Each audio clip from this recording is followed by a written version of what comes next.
মোটামুটি আছে, ভালো আছে এখন, মানে রাজবাড়ি ভালো আছে। এখন ঢাকা ঢুকে কেমন আছে অত জানি না।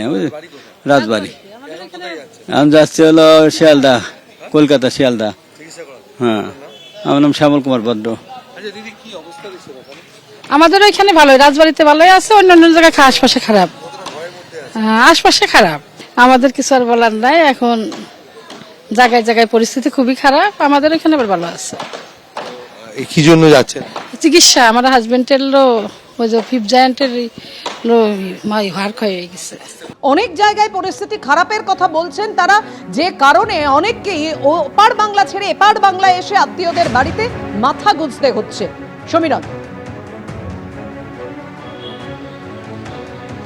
একেবারেই সেই কথাটাই কিছুক্ষণ আগে বলছিলেন যে আত্মীয়ের বাড়িতে আসতে হচ্ছে। কারণ আমি কিছুক্ষণ আগে একজন ভদ্রমহিলার সাথে আমাদের কথা হচ্ছিল, তিনি যেটা জানালেন যে ওদেশেও থাকতে পারছেন না, এদেশে যেহেতু বাংলাদেশিদের থাকার ব্যাপারে একটা যথেষ্ট সমস্যা রয়েছে এবং এদেশের নাগরিকত্ব তারা কি করে পাবেন। এবং তার প্রশ্ন যে ওদেশেও যেমন থাকতে পারছেন না, তারা এদেশেও থাকতে পারছেন না, তারা কোথায় যাবেন? একটা অসহায় পরিস্থিতি তৈরি হয়েছে যে বাংলাদেশে গত 1 বছর ধরে আমরা যেটা দেখতে পাচ্ছি যে বিভিন্ন জায়গায় নানা রকম গণ্ডগোলের ঘটনা, আর সেই কারণে যারা সুস্থভাবে জীবনযাপন করছিলেন কিন্তু তারা পারছিলেন না। এবং এরকমও কয়েকজনের সঙ্গে কথা হয়েছিল যারা আত্মীয়ের বাড়িতে গেছিলেন, ছুটি কাটাতে গেছিলেন, কিন্তু সেখানে তারা থাকতে পারেননি, তারা ফিরে এসছেন ভারতে, কেননা সেখানকার পরিস্থিতি এতটাই খারাপ তারা আর ওখানে থাকতে পারছেন না। কিন্তু এই যে যারা আসছেন বাংলাদেশ থেকে, তাদের ভয়াবহ অভিজ্ঞতা, কারোর ব্যবসা ঠিকমতো চলছে না, কেউ বিভিন্ন কাজ করতেন যে কাজে বেরোতে পারছেন না। তোমাকে কিছুক্ষণ আগে যেটা বলছিলাম যে ছেলে মেয়েদের স্কুলে পাঠাতেও তারা ভয় পাচ্ছেন, অর্থাৎ একটা নিতান্ত প্রয়োজন ছাড়া বাইরে বেরোতে পারছেন না। এবং যারা মহিলারা তারা আরও আতঙ্কে রয়েছেন, কেননা মহিলাদের উপর যে অত্যাচার হচ্ছে সেই অত্যাচারের ঘটনায় তারা আতঙ্কিত এবং তারা বাইরে বেরোতে ভয় পাচ্ছেন। এবং তাদের প্রত্যেকেরই বক্তব্য দেশে প্রশাসন বলে কিছু নেই এবং দীর্ঘদিন ধরে যে অচলাবস্থা চলছে, এমনকি বাইরে কথা বলা পর্যন্ত মেপে কথা বলতে হচ্ছে, অর্থাৎ বাক স্বাধীনতাও এই দেশে নেই, এমনই চাঞ্চল্যকর অভিযোগ তারা করছে। একেবারে যে কথা বলছিলেন সমীরণ, চরম অনিশ্চয়তার মুখে তারা এই মুহূর্তে।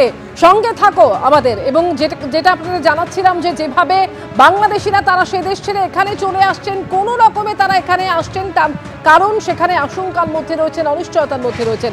এবার শোনাবো আরো একজনের বক্তব্য। ঢাকার এক বাসিন্দা বলছেন তার অভিজ্ঞতার কথা।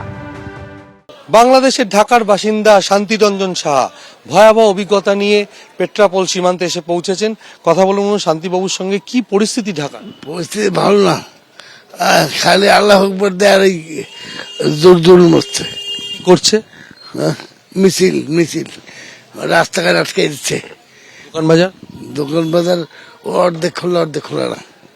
ভয়ের মধ্যে, ভয় খুব, আতঙ্ক আছে, হিন্দুরা খুব আতঙ্কে আছে। হ্যাঁ, একটা ছেলের ধরিয়ে নিয়ে জুড়িয়া মারিয়া আগুন দিয়েছে। ছবিতে আরো হিন্দুর আতঙ্ক আছে, হিন্দুদের এখন নিরাপত্তা নাই। আপনি যাচ্ছেন কোথায়? আমি যাবো রানাঘাটে। বাড়িতে? আমি যাবো আমার বাড়িতে। এখন কি ফিরবেন না এখানে থাকবেন? ওইখানে থাকবো। কেন, আর ফিরতে চাইছেন না? না, অন্য আছে, বাইকনার আছে, লোক নাতিপুতি আছে। আপনার স্ত্রী? সে এইখানে থাকে। এখন এই ভয়ের মধ্যে আর ওখানে ফিরতে চাইছেন না? গেলে জীবন বাঁচবে না। ও আছে কোন রকম আছে, চুপচাপ, মানে চোরদের ভয়তে কৌটে দিয়ে এরকম বসে, রাস্তাঘাটে চলে খুব সাবধানে। চরম অনিশ্চয়তার মধ্যে রয়েছেন তারা, যারা বাংলাদেশ ছাড়ছেন আতঙ্কে ভয়ে। এমন একজন মানুষের কথা এবার আপনাদের সামনে রাখবো, যিনি এদেশের নাগরিক, অর্থাৎ ভারতের নাগরিক, কিন্তু তাকে কোনো বিশেষ কারণে যেতে হয়েছিল বাংলাদেশের। কি অভিজ্ঞতা নিয়ে তিনি আবার ফিরছেন, কি জানিয়েছেন তিনি, দেখুন। মোটামুটি পরিবেশের দিকে একটু ভালো আছে, গন্ডগোলের দিকে সেরকম নাই আর কি। ঢাকার দিকে গন্ডগোল হচ্ছে, ভয়ের মধ্যে তাড়াতাড়ি চলে আসলাম, যদি কিছু হয় তাড়াতাড়ি চলে আসলাম, যদি কিছু হয়। রাস্তাঘাটে এমনি ঠিক আছে, কিন্তু মাঝে মাঝে মিছিল ফিছিল বেরোচ্ছে আর কি, এই আতঙ্ক তো একটু আসেই, যার জন্য তাড়াতাড়ি চলে আসলাম। আমি 7-8 দিন ছিলাম আর কি। 7-8 দিন দেখলাম মোটামুটি পরিবেশ ঠিক আছে, কিছু কিছু জায়গায় একটু বিক্ষিপ্ত হয়, মানে মিছিল মিটিং এসব আর কি হয় আর কি। ভয়ের জায়গাটা তো দুদিক থেকেই সমীরণ, যারা এপার থেকে ওপার বাংলায় যাচ্ছেন বিভিন্ন কাজে, তাদেরও যেমন ভয় রয়েছে যে ওইখানে গিয়ে তারা তাদের কাজটা সারতে পারবেন, তো বিশেষ করে যারা ওপার বাংলায় রয়েছেন তারা থাকতে পারছেন না, যে কারণে তাদের এপার বাংলায় আসতে হচ্ছে। সীমান্তের কি অবস্থা এই মুহূর্তে, দেখাও সেই ছবি। দেখো সীমান্তের যে অবস্থা আমি তোমাকে দেখাচ্ছি, যে সীমান্তের পরিস্থিতি, যারা আসছেন তাদের চোখে মুখে আতঙ্কের ছাপ, এবং যারা খুব প্রয়োজনীয় কাজে বাংলাদেশে গেছিলেন তারাও দ্রুত ফিরে আসছেন, এবং যারা ওখানে আসছেন তারা অনেকেই মুখে কুলু পেটেছেন।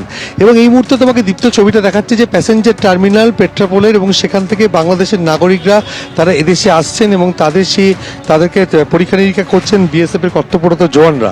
আমি আরেকবার ঘুরিয়ে ছবিটা দেখাতে বলবো যে পেট্রাপোল সীমান্ত, সেখানে আগে দেখা যেত গম গম করতো, প্রচুর মানুষজন আসতেন, এবং যে সমস্ত পরিবহন কর্মীরা ছিলেন তারা অটো এবং টোটোতে প্যাসেঞ্জার পেতেন। সেখানে এখন পুরো শুনশান পরিস্থিতি। যারা আসছেন বাংলাদেশের নাগরিকরা যথেষ্ট কম, এবং এখানকার যারা রয়েছেন তাদেরকে জিজ্ঞাসা করার চেষ্টা করো, আগে আপনারা তো দীর্ঘদিন ধরে এখানে ব্যবসা করতেন, এখানকার যে বাংলাদেশের মানুষজনের যাওয়া আসা অনেক কমে গেছে, ব্যবসার কতটা কমে গেছে, আমাদের পেটে লাথি পড়ে গেছে, আমাদের গাড়ি ঘোড়ার ব্যবসা ভীষণ খারাপ, ভীষণ খারাপ। আমাদের জীবিকা বাঁচায় বেঁচে থাকা কষ্ট এখন। আগে কতজন কিরকম লোকজন আসতো? আগে পার ডে 10,000 লোক মিনিমাম আসা যাওয়া করতো। কতদিন ধরে এই লকডাউনের পরের থেকে আর বাড়েনি। এই যা দুটো একটা চলছে, এই সারাদিনে হয়তো পুরো 800-900 লোক। আগে তো পার ডে 10-15,000 লোক আসতো। এই সমস্ত জায়গায় আগে অটো টোটোতে ভর্তি থাকতো, সেখানে যেহেতু প্যাসেঞ্জার নেই অর্থাৎ যাত্রী নেই বাংলাদেশ থেকে আসা, তার ফলে ফাঁকা রয়েছে। আমি একবার দীপ্তকে দেখাতে বলবো প্যাসেঞ্জার টার্মিনাল থেকে যারা বাংলাদেশের বাসিন্দা বেরিয়ে আসেন। আপনি কোথা থেকে আসছেন বাংলাদেশে? কোথা থেকে আসছেন? মাদারীপুর। কি অবস্থা ওখানে? ওখানে ভালো, আমাদের ওখানে কোনো সমস্যা হয়নি। গন্ডগোল কোথায় হচ্ছে? এই রাজধানীতেই বেশি সমস্যা। আপনাদের ভয় লাগছে না? ভয় তো একটু লাগেই। ভয়। দিদি আপনি কোথা থেকে আসছেন বাংলাদেশ? বাংলাদেশে গেছিলেন তো? বাগেরহাট গেছিলাম। কি অবস্থা ওখানে? ভালো আছে দেখলাম। না না, ভয়ের পরিবেশ আছে। কিরকম সেরকম? কার ভয়ের পরিবেশ? আমরা ফিরে আসছি। কেন কেন? ভারতে হিন্দুদের নিরাপত্তা, হিন্দুদের নিরাপত্তা। কি দেখলেন ওখানে? খবর পাচ্ছি যে হিন্দুদের নির্যাতন করছে। হ্যাঁ, হিন্দুদের নির্যাতন করছে। ইন্ডিয়ার করার সিদ্ধান্ত নেওয়া হয়েছে। এই কয়েক হাজার কোটি টাকা কি খরচা করেছে ওই মিয়া ভাইদের জন্য নাকি? না, আপনারা তো এর আগেও বাগেরহাট গেছেন, কিন্তু এখনকার পরিস্থিতি এই পরিবেশ ছিল না। এই দেখলেন কি অবস্থা শোচনীয়। আর ভোলার পড়া শুধু একটাই, যে ইন্ডিয়াকে তো পাকিস্তান খেয়ে নিয়েছে, এইটাই ওদের ভাষা। এবং যে পরিস্থিতির অর্থাৎ যে অভিজ্ঞতা, অর্থাৎ বাগেরহাটে গেছিলেন আত্মীয়ের বাড়িতে, কিন্তু ভয়াবহ পরিস্থিতি, তারা ফিরে এসছেন। আপনারা তো কি অবস্থা দেখলেন বাংলাদেশে? কি অবস্থা রয়েছে? মানে যাচ্ছেন বাংলাদেশে, কোথায় বাড়ি? এখানে এই যশোর ডিস্ট্রিক্টে আমাদের বাড়ি। ওখানে তো গন্ডগোল হচ্ছে। এখন আমরা তো 4-5 দিন দেশে নেই, তা আমরা বলতে পারবো না। কি শুনছেন? ওই নেটে যা দেখছি তাই এরকম, তা এখন বাস্তবে যাই দেখি কি অবস্থা। এখানে কোথায় এসছেন? এখানে আমরা রানাঘাটে ছিলাম, এই বাচ্চা ডাক্তার দেখাতে। ওখানকার বাসিন্দা, কিন্তু এই যে বাংলাদেশের পরিস্থিতি এত খারাপ হয়ে যাচ্ছে, কতটা ভয়ের মধ্যে আপনাদের বসবাস করতে হচ্ছে? এখন আমাদের তো থাকতে হবে, ভয় পেলে তো কোনো মানেই নেই, থাকা তো লাগবে, তাই না? প্রশাসনের ভূমিকা? প্রশাসন আছে, কিছু করে না ব্যাপার?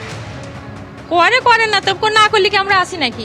কিন্তু রাস্তাঘাটে বেরোতে তো আপনাদের ভয় লাগে। না না না, আমাদের ওরকম ভয় না। আমাদের যশোর শহরে তো না, এখন অন্য কোথাও কি আছে কিনা সেটা আমরা বলতে পারবো না। আপনারা কি আতঙ্কে বলতে চাইছেন না? না না, তেমন কিছু না। অর্থাৎ তুমি দেখতে পাচ্ছ যে প্রত্যেকে স্পষ্ট করে বলছেও না। আমি দীপ্তকে আরেকবার দেখাতে বলবো যে প্যাসেঞ্জার টার্মিনাল, সেখানে দেখা যাচ্ছে যে যারা আসছেন বাংলাদেশ থেকে, সেই বাংলাদেশের নাগরিকরা প্রত্যেকেরই মুখে আতঙ্কের ছাপ, এবং তারা এদেশে আসছেন। তারা বিভিন্ন কাজে কর্মে কেউ গেছিলেন, কেউ নিজেদের বাড়ি থেকে আত্মীয়ের বাড়িতে চলে আসছেন, এবং তারা বিভিন্ন রকম অভিজ্ঞতা নিয়ে আসছেন। কেউ কেউ মুখে কুলু পেটেছেন যে ওখানকার কি পরিস্থিতি। একেবারেই সেটা তাদের মুখ দেখেই স্পষ্ট, সমীরণ। কারণ অনেকে এতটাই আতঙ্কিত, সেই মুখটা একেবারে ভেসে উঠেছে। যেভাবে তুমি তাদের কথা শোনাচ্ছিলে, জীবন জীবিকায় ক্লান্ত পড়েইছে, তারা আতঙ্কে ভয়ে কথা বলতে পারছেন না। বাংলাদেশের যে চরম নৈরাজ্যের ছবি আমরা গত কয়েকদিন ধরে দেখছি। ধন্যবাদ তোমায়। এবিপি আনন্দ, এগিয়ে থাকে, এগিয়ে রাখে।